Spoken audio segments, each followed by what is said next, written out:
안녕하세요. 저는 서울 노원구에 사는 40대 여자입니다.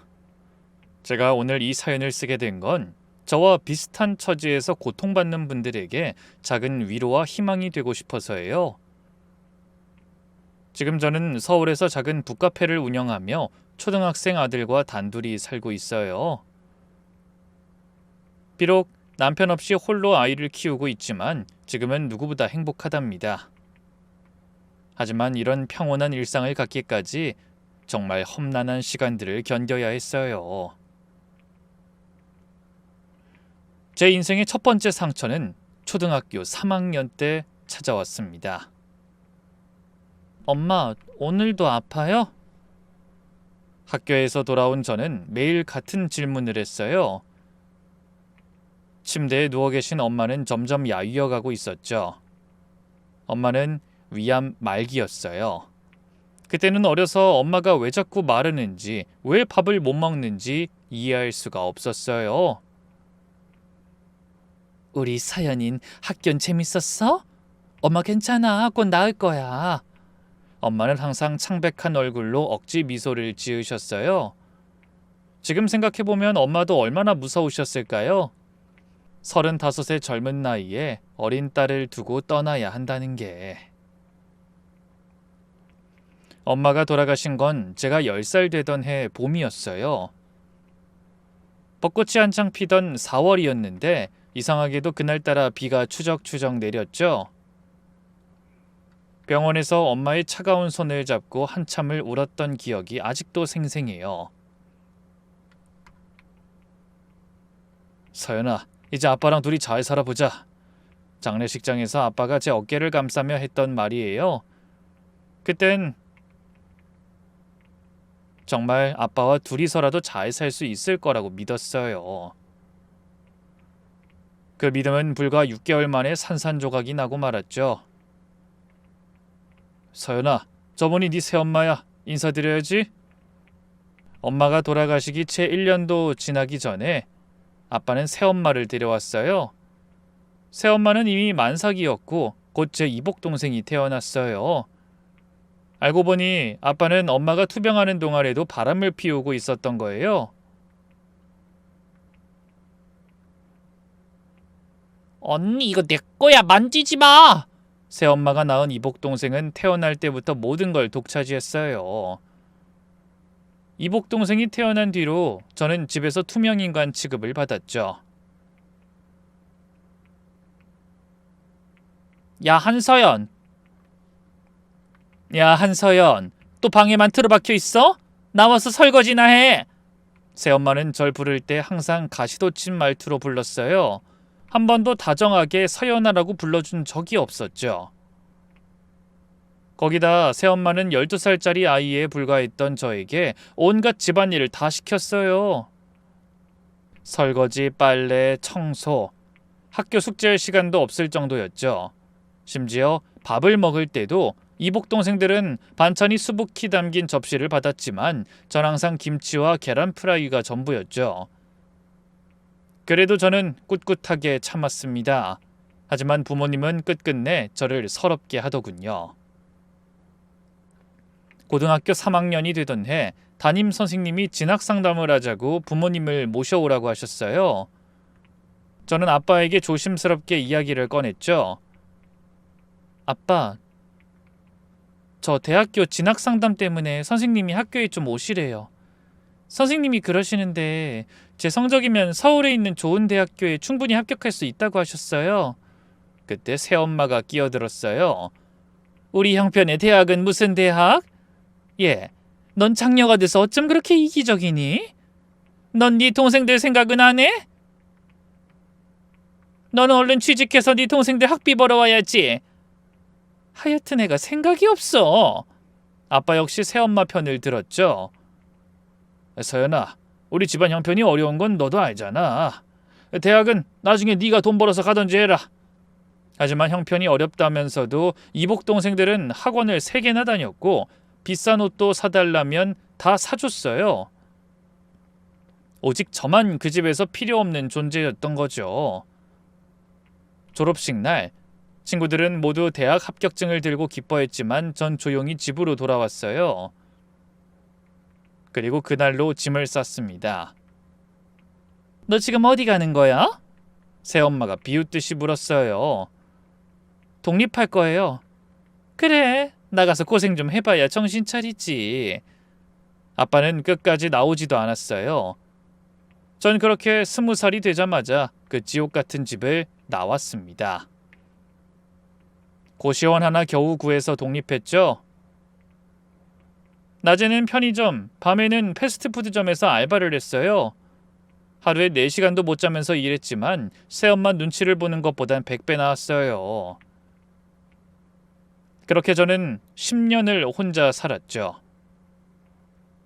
결국 대학은 못 갔지만 독학으로 자격증도 몇 개 땄고 나름대로 열심히 살았죠.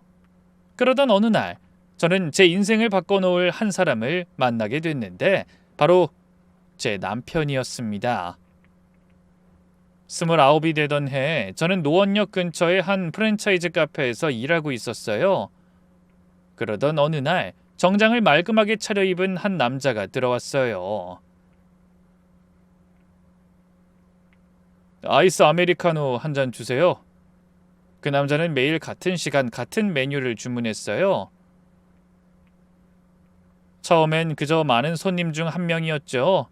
그런데 어느 날부터인가 그 손님이 오면 괜히 긴장되고 유니폼이 단정한지 신경 쓰게 되더라고요. 그렇게 한 달쯤 지났을까요? 남편이 먼저 용기를 냈어요. 저기 언제 저랑 밥 한번 먹을래요? 첫 데이트는 소박했어요. 남편의 회사 근처 김밥 천국에서 라면이랑 김밥을 먹었죠. 근데 이상하게도 이 비싼 레스토랑보다 더 맛있게 느껴졌어요. 미안해요. 좋은데 못 데려가서. 뭐가 미안해요. 전 이런 게 편하고 좋은데요. 우리는 서로를 보며 웃었어요. 가난하지만 열심히 사는 서로의 모습이 위로가 됐거든요. 그렇게 우리는 조금씩 가까워졌어요. 그리고 그 해 겨울 남편은 저에게 프로포즈를 했죠. 서연 씨, 저 변변치 않은 사람이에요. 돈도 없고 집도 없고 하지만 서연 씨를 정말 사랑해요. 평생 서연 씨만 보고 살고 싶어요. 저랑 결혼해 주세요. 그 순간 저도 모르게 눈물이 났어요. 누군가 날 이렇게 사랑해 주는 게 믿기지 않았죠. 그래서 저는 욕심인 줄 알면서도 남편이 건네는 반지를 받고 말았답니다. 앞으로 행복할 일만 가득할 거라고 믿으면서 말이죠. 그런데 그건 또 다른 악몽의 시작이었습니다. 결혼을 약속한 후 상견례 날짜를 잡았어요. 남편은 부모님께 제 상황을 미리 다 말씀드렸다고 했지만 막상 그날이 되니 불안했어요. 괜찮아. 우리 부모님 좋은 분들이야. 남편은 제 손을 꼭 잡으며 안심시켰지만 왠지 자꾸만 불길한 예감이 들었죠. 그리고 잠시 후 제 예감은 현실이 되었습니다. 상견례 장소로 들어가자마자 시어머니가 위아래로 저를 훑어보더군요. 어머님, 아버님 안녕하세요.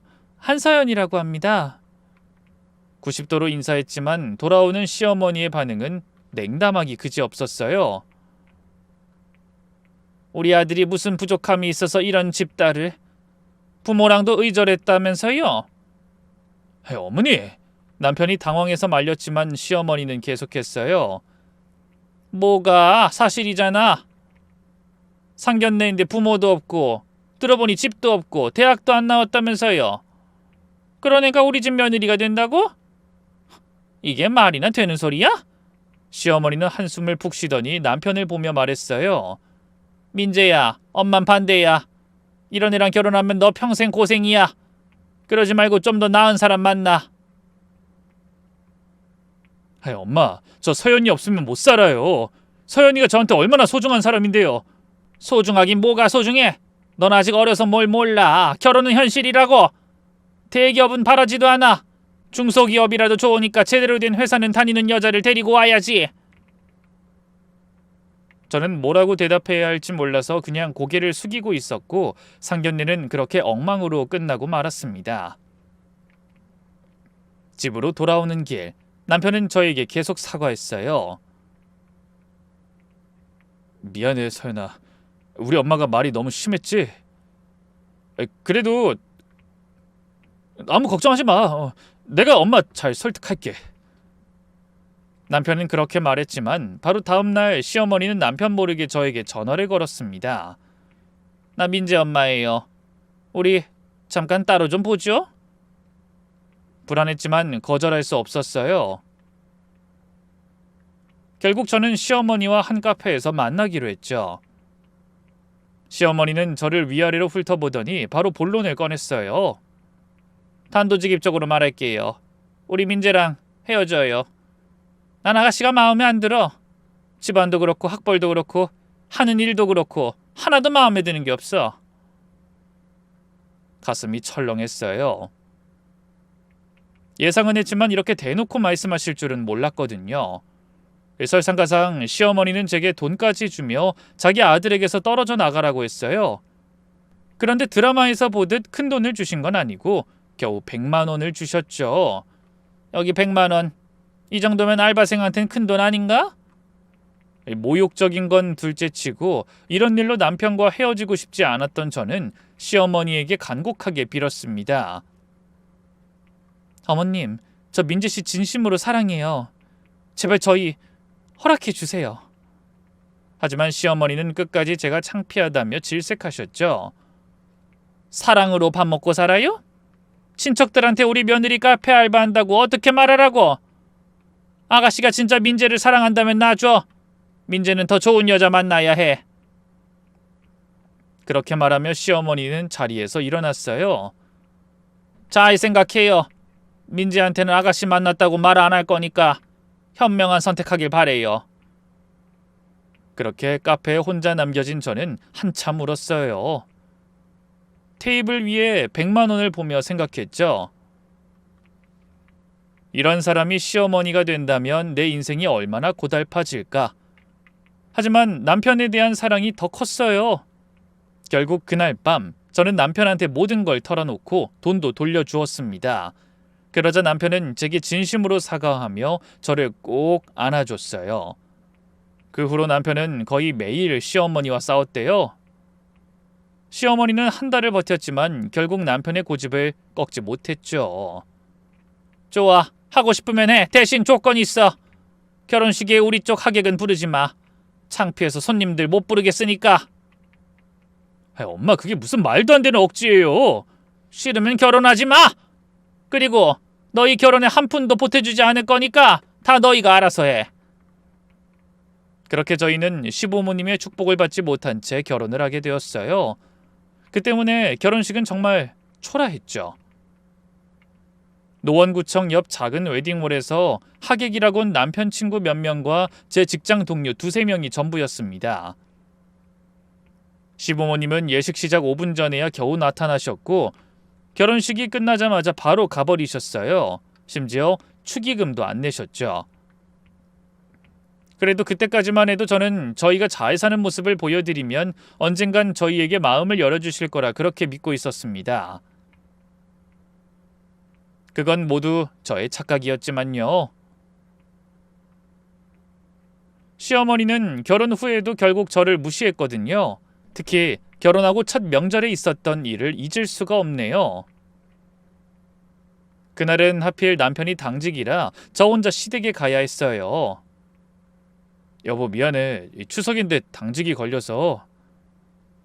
괜찮아. 어쩔 수 없잖아. 엄마한테 미리 얘기해놨으니까 잘 대해주실 거야. 너무 걱정하지 마.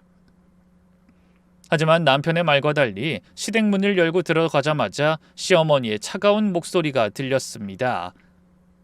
어머, 혼자 왔네? 우리 아들은 바쁜데 넌 한가한가 보구나? 저는 잔뜩 기가 죽은 채 서둘러 들어갔죠. 저는 눈치껏 명절 상차림을 도와드리려고 했지만 시어머니는 제가 본인의 살림살이를 만지는 게 싫으시다고 귀찮게 하지 말라고 그냥 가만히 앉아나 있으라고 하더군요. 그렇게 꽂아 놓은 보릿자루처럼 있길 얼마쯤일까? 시어머니가 저녁을 먹으라고 부르셨고 저는 쭈뼛거리며 식탁으로 다가갔죠.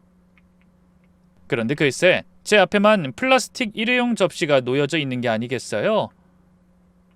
다른 가족들 앞에는 고급스럽고 비싼 명품 그릇이 놓여 있었는데 말이죠. 더 충격적인 건 제 수저도 편의점에서 파는 나무젓가락이었어요. 시누이들은 은수저를 쓰는데 말이죠. 참으려면 참을 수도 있었지만 그래도 이건 아니다 싶어서 저는 시어머니께 따지고 들었습니다. 어머님, 왜 저만 일회용품으로 주세요? 지금 저 그릇으로 차별하시는 거예요? 아무리 제가 마음에 안 들어도 그렇지 이건 좀 너무하시잖아요. 그런데 시어머니는 뻔뻔한 얼굴로 저에게 이렇게 말씀하시더군요. 아니 너는 뭘 그런 걸 가지고 서운해하고 그러냐? 나는 그냥 설거지거리 만들기 싫어서 그런 거지. 너 그렇게 안 봤는데 좀 예민하다. 아이고 싫으면 내려놓으렴. 내가 쓰면 되니까. 이게 아주 시애미를 못된 인간으로 만드는구나. 그러자 온 가족이 저를 나무라기 시작했어요. 옳게 엄마한테 너무하는 거 아니에요? 맞아. 엄마가 얼마나 신경 써서 준비한 건데. 결국 제가 사과를 해야 하는 상황이 됐죠. 죄송해요 어머님. 제가 오해했나 봐요. 그래 이제야 정신을 차리는구나. 근데 사과도 좀 성의 없네. 부모 없이 자라서 그런가 예의라는 걸 모르는 것 같아. 그렇게 밥이 입으로 들어가는지 코로 들어가는지도 모르는 채 불편한 자리가 끝났어요. 설거지를 하면서도 잠자리에 들면서도 시어머니의 독설이 계속 귓가에 맴돌았죠. 그리고 다음 날 아침 당직이 끝난 남편이 시댁에 도착했어요. 여보 미안해. 혼자 고생했지. 남편의 얼굴엔 피곤함이 가득했지만 저를 걱정하는 마음이 눈에 보였어요. 하지만 저는 아무 티도 낼 수 없었죠. 혹시라도 남편 마음이 불편할까 봐서요. 아니야 괜찮아. 어머님이 잘해주셨어. 정말? 다행이다. 아참 이거. 남편이 편의점 봉지를 내밀었어요. 며칠 전부터 제가 먹고 싶어 했던 딸기맛 아이스크림이었죠. 당직 끝나고 오는 길에 샀어. 당신 딸기맛 아이스크림 먹고 싶다고 했잖아. 어머, 당직으로 피곤할 텐데 이런 것까지. 고마워요. 뭘, 우리 와이프 혼자 고생하는데 이 정도는 해야지. 남편은 제 머리를 쓰다듬으며 미소를 지었어요. 그 순간만큼은 정말 행복했죠. 시어머니가 뭐라 하든 이 사람만 있으면 다 견딜 수 있을 것 같았어요. 하지만 그 행복도 오래가지 못했습니다. 하필 폭우가 쏟아지던 날 출장을 갔던 남편이 영영 돌아오지 못하게 된 거였죠. 그날따라 저는 이상하게도 남편을 보내고 싶지 않았습니다. 그래서 저는 평소와 달리 남편을 붙잡았었죠. 여보, 꼭 지금 가야 해? 밖에 비도 이렇게 오는데. 어쩔 수 없어. 부산 공장에 큰 문제가 생겨서 아침 일찍 도착해야 해.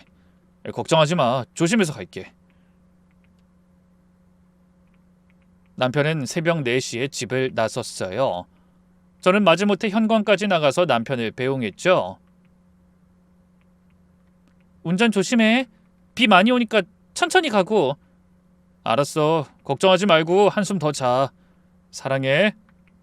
그게 남편과 나눈 마지막 대화였어요. 그게 마지막인 줄 알았더라면 그렇게 남편을 보내지 않았을 텐데. 저는 아직까지도 그때 그 순간이 후회되곤 한답니다.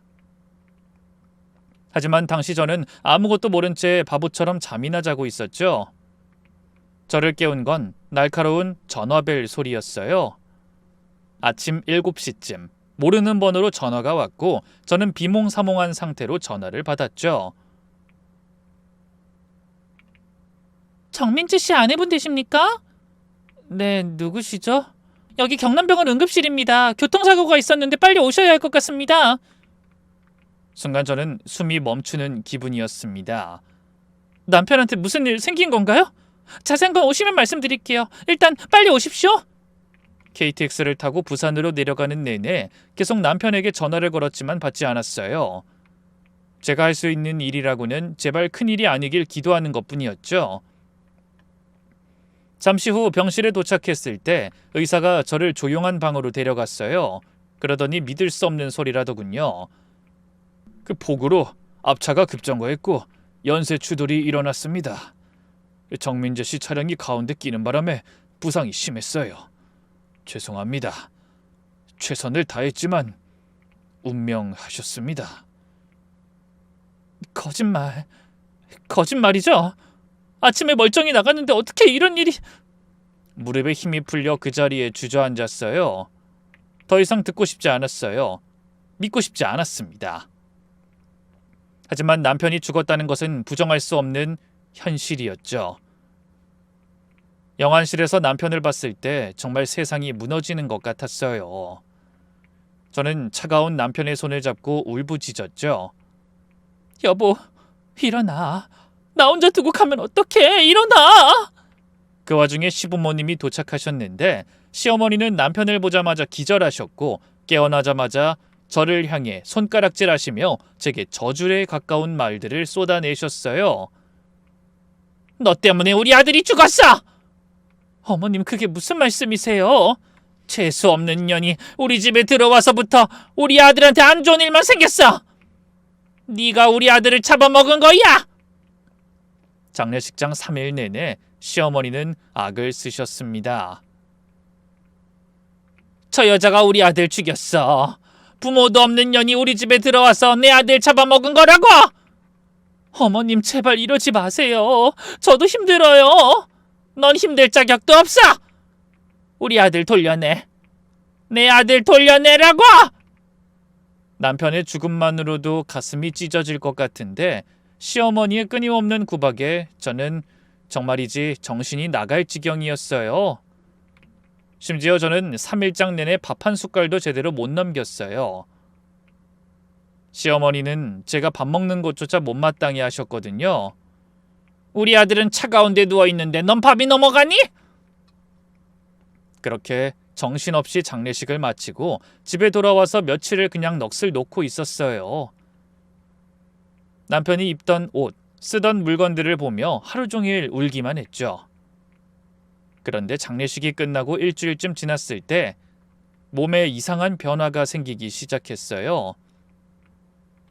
아침에 일어나면 속이 울렁거렸고 평소 좋아하던 커피 냄새만 맡아도 구역질이 났어요.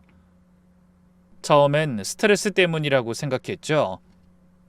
남편을 잃은 충격에 시어머니의 구박까지 받으니 몸이 정상일 리 없다고요.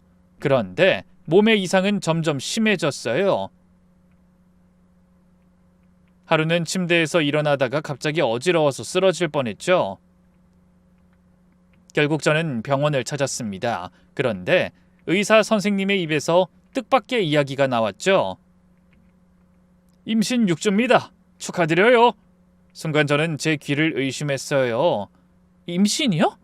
제가요? 네. 아기 심장 소리도 들어보실래요? 초음파 화면에 작은 콩알만한 게 보였어요. 그리고 쿵쿵쿵 규칙적인 심장 소리가 들렸죠. 눈물이 주르륵 흘렀어요. 남편이 떠나기 전에 남기고 간 마지막 선물이었던 거예요. 남편이 알았으면 얼마나 좋아했을까요? 의사 선생님이 조용히 휴지를 건네주셨어요. 산모님이 많이 힘드셨던 것 같은데 이젠 아기를 위해서라도 건강관리 잘하셔야 해요. 저는 병원을 나오면서 가만히 배를 쓰다듬어 보았어요. 아가야, 아빠가 하늘에서 널 보내준 거구나. 이제부터 엄마가 꼭 지켜줄게. 하지만 동시에 두려움도 밀려왔어요. 시어머니가 이 사실을 알면 어떤 반응을 보일까?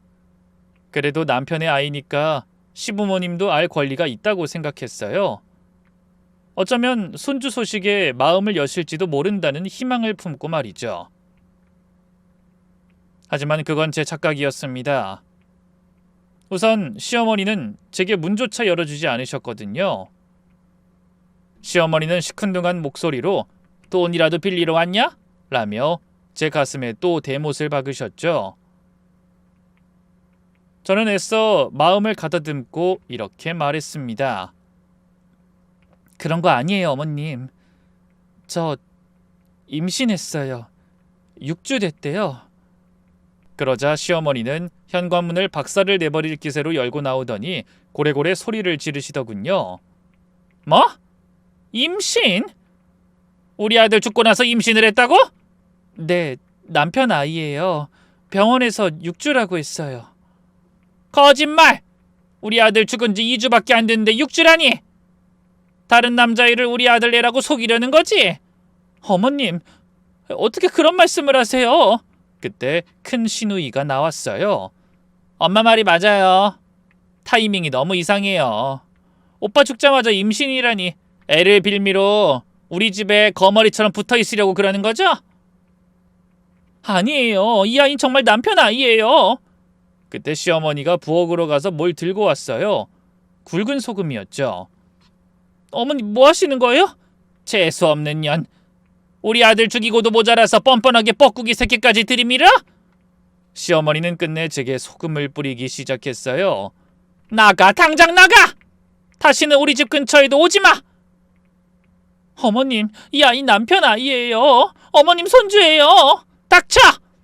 너 같은 년이 낳은 애가 무슨 우리 집 핏줄이야! 나가! 2번 말 안 할 거니까 당장 꺼져! 그렇게 저는 온몸에 소금을 뒤집어 쓴 채로 문 밖으로 쫓겨났어요.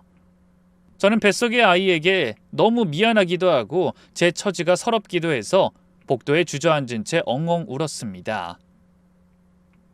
미안해 아가야. 엄마가 지켜줄게. 아빠 없어도 엄마가 꼭 잘 키울게.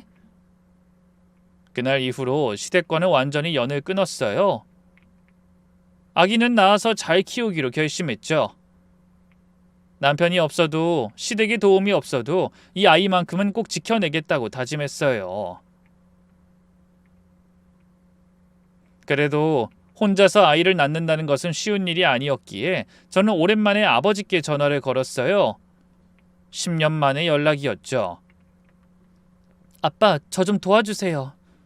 저는 떨리는 목소리로 아버지에게 모든 상황을 설명했어요. 남편이 죽은 것, 임신한 것, 시댁에서 쫓겨난 것까지 말이죠. 그런데 돌아오는 아버지의 목소리는 차갑기만 했습니다. 그래서 뭐 이제 와서 나보고 뭘 어떻게 해달라는 말이니? 서연이 너도 알겠지만 나도 네 새엄마 눈치가 보여서 말이다. 미안하지만 널 도와줄 순 없겠구나. 그때 새엄마가 전화를 뺏는 소리가 들렸어요. 야 한서연, 너 무슨 낯짝으로 여기에 전화해? 새엄마, 제가 정말 급해서. 새엄마? 누가 네 새엄마야? 그렇게 얌전히 공장이나 다닐 것이지 누가 그렇게 일찍 시집가래? 야, 옛말에 어른들이 애미 복 없는 년이 남편 복도 없다고 하는 거 몰라? 네 팔자 뻔하지 뭐. 어? 너 그렇게 과부될 거 몰랐냐? 제발 도와주세요. 보호자도 없이 저 혼자 어떻게 아기를 낳아요? 아기? 아휴, 난 몰라. 네가 알아서 해. 우리 집에 얼씬도 하지 마. 괜히 네 더러운 팔자 우리 애들한테 올물나. 전화는 그렇게 끊겨버렸습니다. 떨리는 손으로 다시 걸어보았지만 신호음만 울릴 뿐 아무도 받지 않았어요. 저는 휴대폰을 내려놓고 그 자리에 주저앉아 버렸습니다. 거실 바닥에 웅크린 채로 얼마나 울었는지 몰라요. 이 넓은 세상에 아기와 저 단 둘뿐인 것 같았죠. 그때였습니다. 현관문을 두드리는 소리가 들렸어요. 이거 봐요, 새댁. 얼른 문 좀 열어봐요.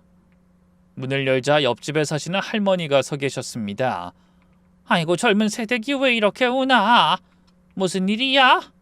할머니는 제 눈물을 거친 손으로 닦아주셨어요.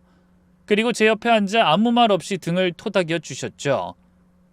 그 따스한 손길에 마음 깊은 곳에서 무언가가 스르륵 녹아내리는 것 같았습니다.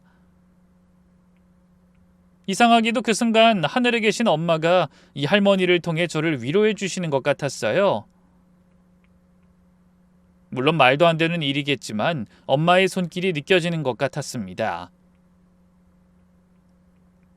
할머니, 정말 감사해요. 덕분에 좀 진정이 되네요. 괜찮아. 힘든 일 있으면 혼자 끙끙 앓지 말고 나도 옆집에 있으니까. 그렇게 할머니가 돌아가신 후 저는 깊게 숨을 들이쉬었습니다. 그리고 다시 힘을 내보기로 했어요. 뱃속의 아기를 위해서라도 이렇게 무너질 순 없었으니까요. 그로부터 2주쯤 지났을까요? 저는 예상치 못한 전화 한 통을 받았습니다. 안녕하세요. 땡땡생명보험입니다. 고 정민지님의 사망보험금 지급건으로 연락드렸습니다. 순간 숨이 멎는 것 같았어요. 남편이 결혼 직후에 들었던 보험이 있었던 겁니다. 수익자가 부인이신 걸로 확인됩니다. 보험금은 총 3억 원이고요. 서류 절차만 마치시면 보험금 지급받으실 수 있습니다. 금액을 듣는 순간 다리에 힘이 풀렸습니다. 당장의 생활비와 출산 준비는 물론 아기와 생계 걱정을 하지 않아도 될 만큼 큰 돈이었으니까요. 전화를 끊고 저는 한참을 멍하니 앉아 있었어요. 죽어서도 저와 아기를 지켜주는 남편의 사랑에 또다시 눈물이 났어요. 여보, 고마워. 당신 덕분에 우리 아기와 함께 살아갈 수 있을 것 같아요. 그때 뱃속의 아기가 발로 차는 게 느껴졌습니다. 마치 엄마 힘내라고 말하는 것 같았죠.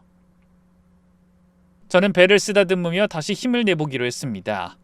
이제는 정말로 앞만 보고 나가야 할 때였으니까요.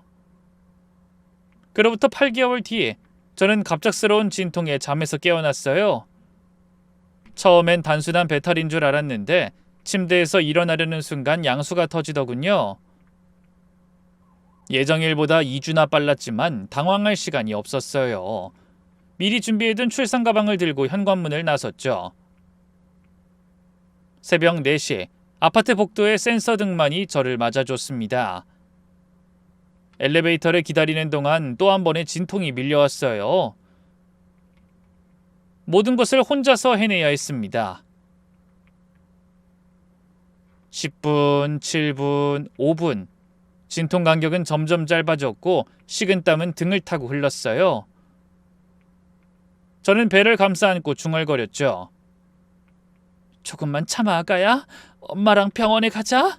잠시 후 저 멀리서 빈 택시가 다가왔습니다. 저는 거의 쓰러지듯 뒷좌석에 올라탔습니다. 아저씨, 노원 을지병원 응급실로 빨리 가주세요. 저 지금 아기 낳으러 가는 중이에요. 택시기사 아저씨는 백미러로 절 보더니 깜짝 놀라서 급하게 속도를 냈어요. 아이고, 혼자세요? 남편분은 어디 가시고? 저 혼자예요. 그 한마디를 내뱉는 순간 목이 메었습니다. 아기한테 미안해서요. 아빠 없이 세상에 나오게 해서, 엄마 혼자 이렇게 초라하게 병원에 가게 해서. 거의 다 왔어요. 조금만 참으세요. 기사 아저씨의 목소리에 걱정이 묻어났습니다. 누군가 저를 걱정해준다는 것만으로도 위로가 됐어요. 병원 응급실 앞에 도착했을 때 기사 아저씨가 먼저 내려서 제 가방을 들어주셨습니다. 괜찮겠어요? 누가 마중 나오나요? 아니요, 혼자 들어갈게요. 감사합니다, 아저씨. 그렇게 비틀거리며 응급실로 들어가는데 그런 저를 발견한 간호사들이 급히 달려왔습니다. 사무시네요? 휠체어 가져와요, 빨리! 저는 순식간에 휠체어에 앉혀졌고 곧바로 분만실로 향했습니다. 한 간호사가 제 옆에서 서류를 들고 물었어요. 보호자분은 어디 계세요? 연락드려야 하는데. 보호자 없어요. 네? 남편분은요? 몇 달 전에 죽었어요. 그러자 연배가 있어 보이는 간호사가 제 손을 꼭 잡아줬어요. 따뜻한 손이었습니다. 걱정하지 마세요. 저희가 끝까지 도와드릴게요. 혼자가 아니에요. 알겠죠? 그 말에 눈물이 왈칵 쏟아질 것 같았지만 꼭 참았습니다. 지금은 울 때가 아니었으니까요. 그리고 분만대에 누워 저는 남편을 생각했습니다. 만약 남편이 여기 있었다면 제 손을 꼭 잡고 당신이 세상에서 제일 대단해 라고 말해 주었겠죠. 하지만 그런 그는 이미 이 세상 사람이 아니었고 저는 온몸이 찢어질 것 같은 고통 속에서 허우적거릴 뿐이었죠. 바로 그때 저는 남편의 환영을 보게 되었답니다. 분만실 한쪽 구석에 서서 절 바라보며 미소 짓는 남편이 보이는 것 같았죠. 여보, 조금만 더 힘내. 조금만 더. 그럼 세상에서 제일 예쁜 우리 아기를 만날 수 있을 거야. 그 말에 저는 마지막 힘을 짜내며 있는 힘껏 힘을 주었습니다. 그러자 세상의 모든 아픔이 한꺼번에 몰려오는 것 같았고 그와 동시에 무언가 빠져나가는 느낌이 들었죠. 그리고 그 순간 응냐 응냐 맑고 우렁찬 울음소리가 분만실을 가득 채웠습니다. 그 소리를 듣는데 온몸에서 힘이 빠지면서도 가슴 깊은 곳에서 뜨거운 무언가가 차오르더군요. 축하합니다. 건강한 아들이에요. 3.2kg의 튼튼한 사내아이입니다. 간호사가 아기를 깨끗이 닦아서 제 가슴 위에 올려두었습니다. 그 순간 꼭 세상이 멈춘 것 같은 기분이 들더군요. 아기는 짙은 눈썹, 동그란 이마, 높은 콧대까지 남편과 꼭 닮은 모습이었거든요. 여보? 저도 모르게 남편을 부르고 말았습니다. 눈물이 하염없이 흘러내렸어요. 이 아이는 평생 아빠 얼굴을 모르고 살아갈 텐데 정작 아빠를 가장 많이 닮은 얼굴을 하고 태어났다는 게 참 마음이 아팠거든요. 그런 순간에도 아기는 제 가슴 위에서 고요히 숨을 쉬고 있었어요. 마치 엄마의 슬픔을 다 아는 것처럼 조용히 위로해 주는 것 같았죠. 그래, 엄마가 아빠가 못 다 준 사랑까지 다 줄게. 네가 아빠 없는 걸 느끼지 못하도록, 조금도 외롭지 않도록. 저는 그렇게 말하며 아기의 머리를 쓰다듬었습니다. 부드러운 솜털이 손끝에 닿았어요. 이 작은 생명이 제게 맡겨졌다는 책임감과 동시에 남편이 남기고 간 가장 소중한 선물이라는 감사함이 밀려왔습니다. 어쩌면 이 아이가 있는 한 남편은 완전히 떠난 게 아니라는 생각도 들었죠. 아가, 우리 잘 살아보자. 아빠 목까지 행복하게. 그렇게 저는 아들에게 시우라는 이름도 지어주고 산후조리원에도 등록해서 열심히 제 몸도 돌보며 바쁜 하루하루를 보내기 시작했어요. 그날도 시우에게 수유를 하고 있는데 문득 간호사가 노크를 하더군요. 한사연 사모님, 면회객이 오셨는데요. 가족이라고 하시는데 만나보시겠어요? 가족이라는 말에 설마 했는데 정말이었어요. 문이 열리자 그곳엔 시어머니를 필두로 시아버지, 시누이들, 그리고 시누이의 남편까지 서 있었습니다. 어머님? 아니, 여긴 어떻게 오셨어요? 저는 대체 이게 무슨 상황인가 싶어서 당황한 채로 물었죠. 그런데 시어머니는 그런 제 말은 싹 무시한 채로 커다란 꽃다발을 들고 환하게 웃으며 다가와 저를 끌어안았습니다. 불과 몇 달 전에 저에게 소금을 뿌리던 그 사람이 맞나 싶을 정도로 완전히 다른 표정이었죠. 아이고, 우리 며느리 고생했다. 고생했어. 어디 우리 손주 얼굴 좀 보자. 시어머니가 아기를 보려고 다가왔어요. 저는 본능적으로 아기를 끌어안았죠. 갑자기 왜 이러세요? 저보고 다시는 오지 말라고 하셨잖아요. 얘는? 그땐 우리가 너무 충격받아서 그랬어. 민재 잃고 정신이 없었거든. 너는 째째하게 언제까지 꽁에 있으려 그러니? 지난 일은 좀 묻어두자, 응? 큰 시누이도 어색하게 고개를 숙였어요. 걔 나도 미안해. 그때 나라도 엄마를 말렸어야 했는데. 그때 마음 많이 상했지? 이제라도 마음 풀어. 우리 가족이잖아. 근데 저는 갑자기 이 사람들이 왜 이러나 싶었어요. 여태까지 저를 무시하거나 구박하기만 했던 사람들이, 특히 바로 몇 개월 전만 해도 저를 저주하기까지 했던 사람들이 갑자기 이렇게 살갑게 군다는 게 너무 이상하고 의심스러웠죠. 그래서 저는 대체 저한테 왜 이러는 건지 따져 묻기 시작했습니다. 저희 이런 사이 아니잖아요. 솔직히 말씀해 주세요. 왜 오신 거예요? 그러자 시어머니는 잠시 당황한 표정을 지었다가 다시 살갑게 웃으며 이렇게 말했습니다. 아, 왜긴 우리 손주 보러 온 거지. 민재 핏줄인데 당연히 할머니가 와야지. 시어머니는 그렇게 말하며 아기를 안으려고 팔을 뻗었지만 저는 시어머니에게 아기를 내어주지 않았어요. 아가 지금 자고 있어요. 깨면 안 되니까 지금 만지지 마세요. 말은 그렇게 했지만 사실은 이 사람들이 무서웠어요. 아기한테 무슨 짓을 할지 모른다는 괜한 불안감이 들었죠. 제가 쌀쌀맞게 나오자 시어머니의 표정이 묘하게 변했어요. 시어머니는 뭔가 말하려다가 큰 시누이를 슬쩍 봤고 큰 시누이는 작게 고개를 저었죠. 그렇게 시댁 식구들은 30분 정도 어색하게 있다가 돌아갔습니다. 그런데 일주일 후 시어머니가 다시 나타나더군요. 그것도 혼자서 말이죠. 역시나 시어머니에게는 숨겨진 꿍꿍이가 있었습니다. 서연아, 우리 둘이 조용히 얘기 좀 하자.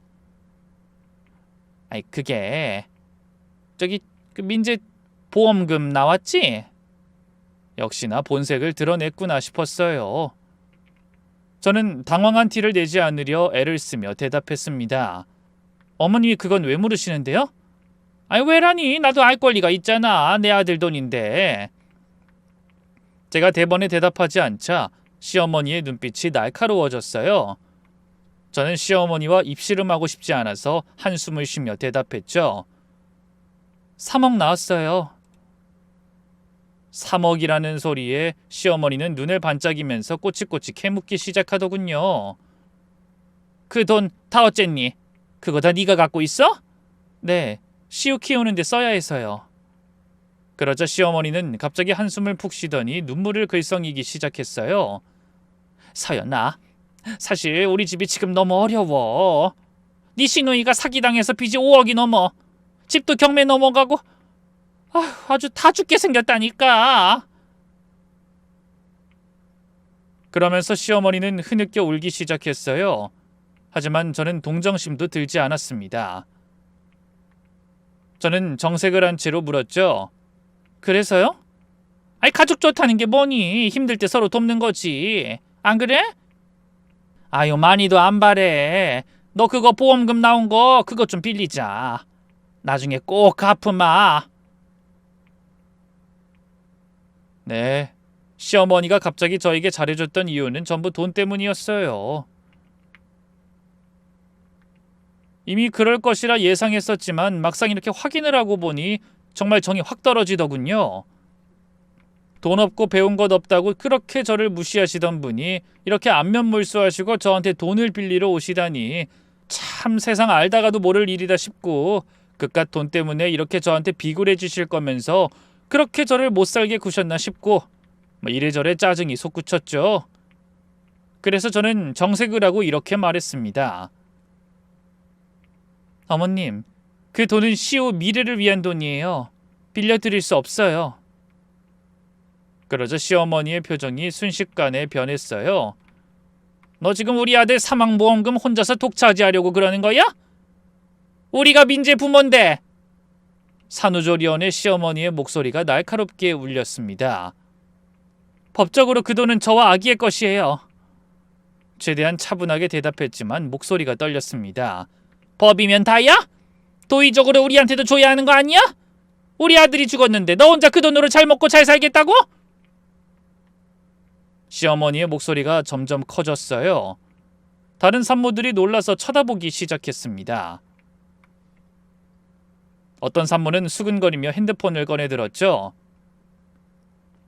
어머니 여기서 이러지 마세요. 다른 산모들한테 피해가 가잖아요. 피해? 피해는 네가 우리한테 준 거잖아 이 도둑년아! 그때 간호사가 다가왔어요. 죄송하지만 두 분은 지금 당장 나가주셔야 합니다. 계속 이러시면 경찰 부르겠습니다. 좋아 나가지. 하지만 이거 법적으로 문제 삼을 거야. 넌 두고 봐!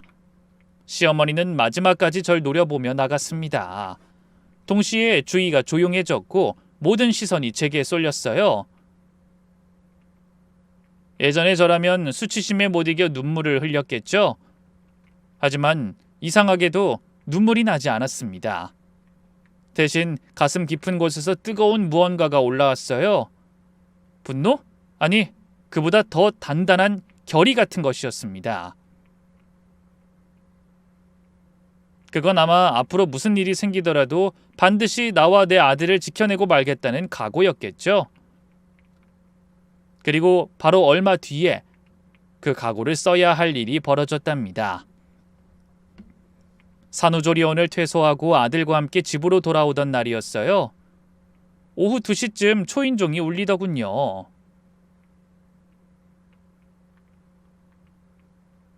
누구세요? 서연아, 우리야, 문 좀 열어. 시어머니 목소리였어요. 불안했지만 문을 열었죠.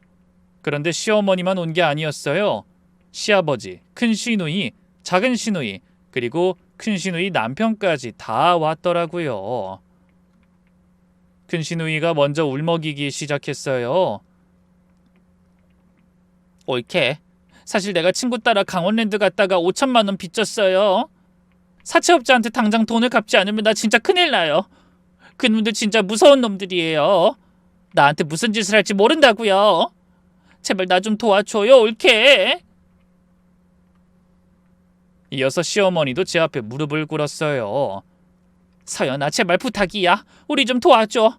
보험금 좀 빌려줘. 1억만, 아니 5천만 원이라도 빌려줘. 당장 사채업자들이 우리 딸 죽인다고 협박하는데 어떡하니?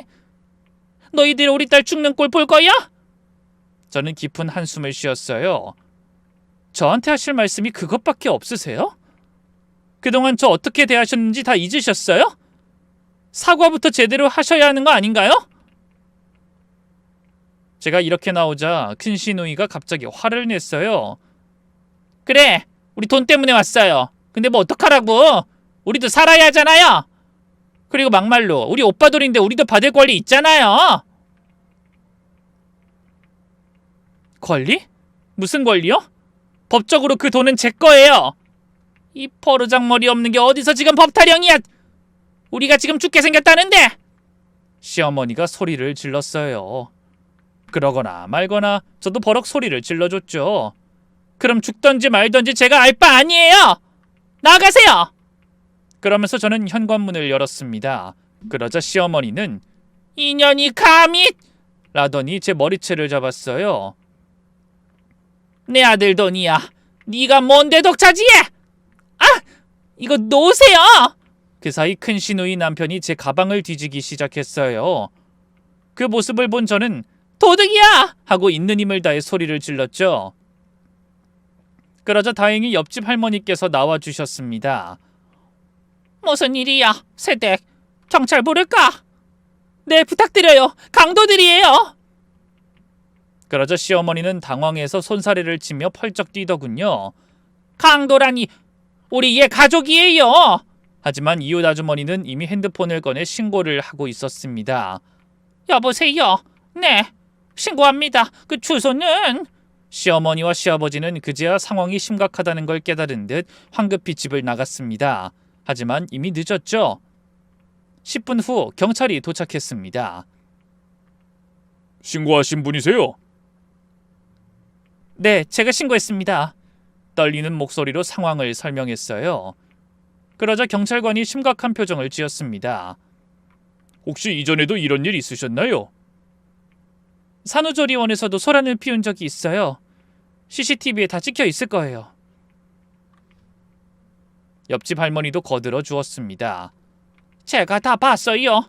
젊은 엄마가 아기 안고 있는데 억지로 가방을 뺏으려고 하더라고요. 너무 무서워 보였어요. 경찰관이 고개를 끄덕였습니다. 일단 진술서 작성하시고 정식으로 고소하실 건지 결정하셔야 할 것 같습니다. 주거 침입과 협박으로 고소 가능합니다. 그리고 접근금지 명령도 신청하실 수 있어요. 특히 아기가 있으신 상황이라면 더욱 필요할 것 같네요. 네, 고소하겠습니다. 접근금지 명령도 신청할게요. 저는 그날로 경찰서에 가서 고소장을 접수했어요. 머리채 잡힌 부분을 사진 찍고 병원에서 진단서도 끊었죠. 다음 날 시어머니한테서 문자가 왔어요. 네가 우리를 고소했다며? 가족을 고소하는 며느리가 어딨어? 취하해! 저는 이렇게 답장했어요. 전에는 저한테 가족 아니라고 하셨잖아요. 다신 연락하지 마세요. 그러자 큰 시누이한테서 전화가 왔죠. 너 진짜 우리 엄마 전과자 만들 거야? 자업자득이죠. 야, 우리가 진짜 가만 안 둬? 너 혼자 애 키울 수 있을 것 같아? 협박이네요? 이것도 녹음했어요. 저는 그렇게 세상 얄밉게 전화를 끊었어요. 그러자 일주일 후 경찰서에서 연락이 오더군요. 시어머니 오명자 씨가 폭행 혐의를 인정했습니다. 합의 의사 있으세요? 없어요. 끝까지 가고 싶어요. 그럼 검찰로 송치하겠습니다. 그로부터 3개월 후 법원에서 판결이 났습니다. 시어머니는 주거침입과 폭행죄로 벌금 500만 원을 선고받았어요. 60대 후반의 나이에 전과자가 된 거죠. 소식을 들은 친정이모가 전화를 주셨어요. 얘야, 잘했다. 네 엄마가 살아계셨으면 얼마나 속 시원했을까. 이모, 근데 좀 무서워요. 보복하면 어쩌죠? 걱정 마. 이제 전과자가 됐는데 뭘 더 하겠니? 접근금지 명령도 받았다며. 맞아요. 법원에서 접근금지 명령도 내려졌죠. 100m 이내 접근금지, 연락금지까지. 그런데 더 통쾌한 소식은 6개월 뒤에 들려왔습니다. 동네 마트에서 우연히 만난 시댁 쪽 친척분이 조심스럽게 말을 꺼냈어요. 그 큰시누이 말이야. 이 도박비 때문에 난리래. 남편이랑 이혼까지 했다더라. 집까지 담보로 잡혔다는데 그 집 식구들 거의 다 노숙자 신세들 지경이래. 저는 표정 관리를 하려 애썼지만 속으로는 그것 봐라 싶었어요. 남의 보험금을 탐낼 때부터 예견된 일이었죠. 인과응보라는 게 정말 있나 봐요. 악한 마음으로 남을 괴롭히면 결국 그 화살이 자신에게 돌아온다는 것을 왜 그 사람들은 몰랐던 걸까요? 정말 다시 생각해봐도 한심하기 그지없는 인간들인 것 같습니다. 돌이켜보니 그로부터 벌써 10년이라는 시간이 흘렀네요. 저는 보험금과 그동안 모은 돈으로 동네에 작은 북카페를 열었어요. 우리 아들 이름을 따서 시우의 책방이라는 이름으로 말이죠. 조용한 주택가에 자리 잡은 아담한 공간이었지만 입소문이 나면서 단골 손님들이 하나둘 생겼죠. 시우는 벌써 11살이 되어 카페 안쪽에 마련한 키즈존에서 장난감을 가지고 놀곤 했습니다. 가끔씩은 저를 도와 카페를 정리해주기도 하는 고마운 아들이죠. 그날도 시우와 함께 보내는 평범한 오후였습니다. 커피 향이 은은하게 퍼지는 카페에서 시우는 그림책을 읽고 저는 청소를 하고 있었죠. 그때 문이 열리며 한 노인이 들어왔습니다. 그런데 순간 심장이 멎는 것 같았어요. 그 구부정한 어깨, 깊게 패인 주름, 희끗희끗한 머리, 틀림없었습니다. 아빠였어요. 하지만 기억 속 아빠의 모습은 온데간데 없었습니다. 말끔했던 양복 대신 낡고 해진 점퍼를 입고 있었고 언제 씻었는지 모를 머리는 기름져 있었어요. 구두는 밑창이 떨어져 덜렁거렸고 손에는 구겨진 비닐봉지 하나를 들고 있었습니다. 노숙자, 그 단어밖에 떠오르지 않았어요. 아빠는 절 알아보지 못한 채 구석자리에 앉았습니다. 떨리는 손으로 메뉴판을 들었죠. 따뜻한 차 중에 제일 싼 걸로 한 잔 줘요. 아메리카노 드릴까요? 저는 고개를 돌린 채 일부러 목소리를 바꿔 말했습니다. 아빠는 고개를 들어 저를 봤지만 여전히 알아보지 못하는 것 같았죠. 네, 그걸로 주세요. 커피를 내리는 동안 손이 떨렸습니다. 분노인지 연민인지 알 수 없는 감정이 밀려왔죠. 커피를 가져다 드리며 저는 아빠에게 슬쩍 물었습니다. 혹시 이 동네 사시나요? 아니요. 그 딸을 찾고 있는데 이 동네 산다고 해서 와봤어요. 딸이요? 아빠는 한숨을 쉬었습니다. 오래전에 내가 버린 딸이 있어요. 이 동네 산다고 들었는데 원 정확한 집 주소를 알아야지. 버렸다고 스스로 인정도 하는군요. 저는 모른 척하고 물었습니다. 왜 이제 와서 찾으시는 건데요? 아빠는 쓴웃음을 지으며 이렇게 답하더군요. 재혼한 집사람이 다른 사람 만나 도망갔어. 집도 팔아먹고 돈도 다 가져가고. 인과응보라더니 내가 딱 그 짝이지 뭔가. 어떻게 아쉬운 대로 딸내미라도 찾아야지. 그런데 순간 시우가 제게 뛰어와 안겼습니다. 엄마 이거 봐요. 그러자 아빠가 깜짝 놀라 저를 다시 보더군요. 그제야 저를 알아본 모양이었죠. 서연이? 너 서연이 맞지? 서연아, 나야. 아빠. 저는 차갑게 웃었습니다. 손님, 저희 카페는 곧 문 닫을 시간이라서요. 그만 나가주시면 좋겠네요. 서연아, 내 말 좀 들어봐. 아빠가 잘못했어. 그때는 뭐요? 그때는 제가 필요 없었다고요? 아니면 그땐 제가 귀찮았었다고요? 아빠는 말을 잇지 못했습니다. 그때 저한테 뭐라고 하셨는지 기억하세요? 미안한데 너 알아서 살아라. 그리고 전화 끊으셨죠. 임신했다고 혼자 너무 힘들다고 울면서 전화했던 건데도 그러셨잖아요. 이제 와서 딸 찾으시는 이유가 뭐예요? 새엄마가 도망가서 외로우니까? 돈 떨어져서 의지할 곳이 필요하니까? 제가 소리치자 아빠는 비틀거리며 일어나 사과 같지도 않은 사과를 하기 시작했습니다. 서연아, 아빠가 정말 미안해. 아빠도 그땐 사정이 있었잖아. 네가 아빠 사정 좀 봐주면 안 되겠냐? 이제 와서 미안하다고요? 제가 그 말 들으면 네 아이고 감사합니다. 그럴 줄 아셨어요? 아니요. 전 그런 가짜는 사과 필요 없어요. 그 말과 동시에 저는 카페 문을 열어줬습니다. 나가세요. 그리고 다신 찾아오지 마세요. 제가 어렸을 때 아빠한테 버림받고 얼마나 울었는지 아세요? 근데 이젠 안 울어요. 아빠 같은 사람한테 눈물 흘릴 가치도 없으니까. 아빠는 결국 고개를 떨구고 나갔습니다. 구부정한 등이 더욱 초라해 보였죠. 한때는 저 사람 때문에 그렇게 울었는데 이제는 아무 감정도 들지 않았어요. 오히려 통쾌했죠.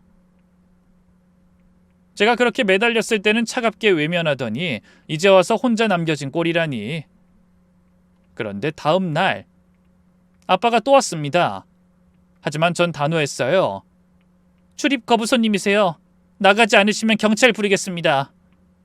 아빠는 며칠 더 왔다 갔지만 저는 끝까지 문을 열어주지 않았습니다. 그렇게 아빠는 완전히 사라졌어요. 제 인생에서 영원히. 그리고 저는 여전히 노원구에서 작은 북카페를 운영하며 시우와 함께 살고 있습니다. 화려하지도 특별하지도 않은 일상이지만 저희 모자에게는 충분히 행복한 나날들이에요. 시우는 가끔 아빠 이야기를 물어볼 때도 있지만 더는 슬퍼하지 않아요. 엄마, 우리 아빤 좋은 사람이었어요? 그럼 널 정말 많이 닮은 세상에서 제일 사랑스럽고 소중한 사람이었어. 그 정도면 충분한 대답이겠죠. 시댁이나 친정 소식은 더 이상 듣지 않습니다. 어떻게 사는지 무엇을 하는지 관심도 없어요. 그들도 제 소식을 모르겠죠. 그게 서로에게 최선인 것 같습니다. 가끔 과거를 돌아보면 참 많은 일이 있었다는 생각이 들어요. 부모님께 버림받고 남편을 잃고 시댁과 싸우고 그때는 세상이 끝난 것 같았는데 결국 다 지나갔네요. 이 글을 읽고 계신 분들 중에도 저처럼 가족에게 상처받은 분들이 계실 거예요. 그분들께 말씀드리고 싶네요. 포기하지 마세요. 그들이 주는 상처에 무너지지 마세요. 당신은 충분히 가치 있는 사람이고 행복할 자격이 있어요. 언젠가 다 지나가고 반드시 행복한 시간이 찾아올 거랍니다. 긴 글 읽어주셔서 감사합니다.